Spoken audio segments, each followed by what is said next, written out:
ಇವತ್ತಿನ ಹಾಸನದ ಬೃಹತ್ ಸಮಾವೇಶದಲ್ಲಿ ಡಿಕೆ ಶಿವಕುಮಾರ್ ಕೂಡ ಸಿದ್ದರಾಮಯ್ಯ ಅವರ ಬಗ್ಗೆ ಮಾತನಾಡಿದ್ದಾರೆ. ಈ ಬಂಡೆ ಸಿದ್ದರಾಮಯ್ಯ ಜೊತೆ ಇರುತ್ತೆ ಅಂತ ಹೇಳಿದ್ದೆ, ಈಗಲೂ ಇರ್ತೇನೆ, ನಾಳೆನೂ ಇರ್ತೇನೆ, ಸಾಯುವವರೆಗೂ ಇರ್ತೇನೆ ಅಂತ ಡಿಕೆ ಶಿವಕುಮಾರ್ ಹೇಳಿದ್ದಾರೆ.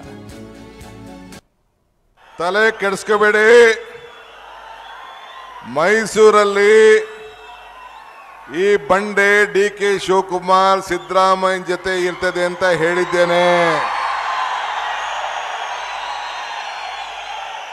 ಈಗೂ ಇರ್ತೀನಿ, ನಾಳೆನೂ ಇರ್ತೀನಿ, ಸಾಯೋವರೆಗೂ ಇರ್ತೀನಿ. ಡಿಕೆ ಶಿವಕುಮಾರ್ ಕಮದಲ್ಲಿ ಇಟ್ಕೊಳ್ಳಿ ನೀವು. ಇದು ಈ ಕನಕಪುರದ ಬಂಡೆಯ ಇತಿಹಾಸ.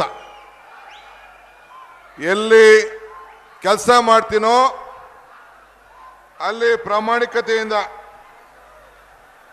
ನಾವು ಕೆಲಸವನ್ನು ಮಾಡಿಕೊಂಡು ಇರುವಂಥದ್ದು ನನ್ನ ಕರ್ತವ್ಯ, ನನ್ನ ಧರ್ಮ. ತಲೆ ಕೆಡಿಸ್ಕೋಬೇಡಿ,